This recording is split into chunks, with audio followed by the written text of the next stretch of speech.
शिवसेना बाळासाहेब ठाकरे पक्षाचे युवासेना प्रमुख हर्षल काकडे यांनी भाजपवर नरखेडच्या सभेतून टीका करीत शिवसेना कार्यकर्त्यांना संघटित होऊन गावागावात शाखा निर्माण करण्याचा सल्ला दिला. या पक्षाला आज इथे कार्यक्रम घेण्याची गरज पडली की सरकारपुरती नवनियुक्त जिल्हाध्यक्ष आणि उत्तम भाऊ कापसे ते मागच्या भेटीला अचानक नरखेडला आले आणि त्यांनी बोलून दाखवलं की या तालुक्यामध्ये जे शिवसैनिक आहेत त्यांचा आपण एक छोट्याखाली मेळावा घेऊ आणि त्यामुळे आजचा हा कार्यक्रम आपण इथे आयोजित केला. नेतृत्वामध्ये जो काही प्रवेश आज शिवसेनेमध्ये झाला त्यांचं स्वागत करतो.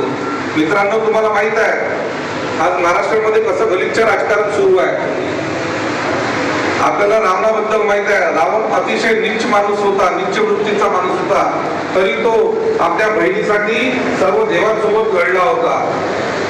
पण आज तुम्ही अशा बघत असाल की बारामतीचा तो दादा ज्याला अजितदादा पवार म्हणून ओळखते, तो दैत्यांच्या भल्यासाठी व दैत्यांच्या राजकारणासाठी आज आपल्या बहिणीसोबत लढत आहे. इतक्या खालच्या पातळीवर राजकारण गेलेलं आहे. आज काँग्रेस मुक्त असा भाजपने नारा दिला.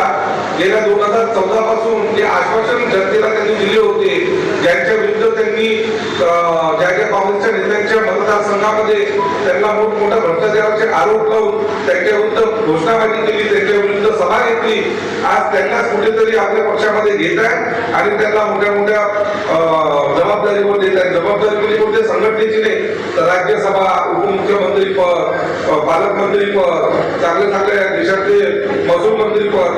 आज तुम्ही बघा, भाजप ही पहले पूर्वीची भाजप राहिली का, त्या बलिदा और निष्ठा यही भाजप की पहचान असा म्हणणारा भाजप पक्ष आज भाजप राहिलेला नाही. छत्रपती शिवाजी महाराजांच्या विचाराने सुधार करणारा शाहू फुले आंबेडकरांचा हा महाराष्ट्र राहिला नाही. तुम्ही चांदा ते बांधा संपूर्ण जिल्हा बघा, तुम्ही रत्नागिरीमध्ये बघा, ज्या नितेश राणेंनी, ज्या राणे परिवारांनी सर्वात जास्त भाजपचा अपमान केला, मोदीची नागरी फोटो अर्ध्या दुलांची जी फोटो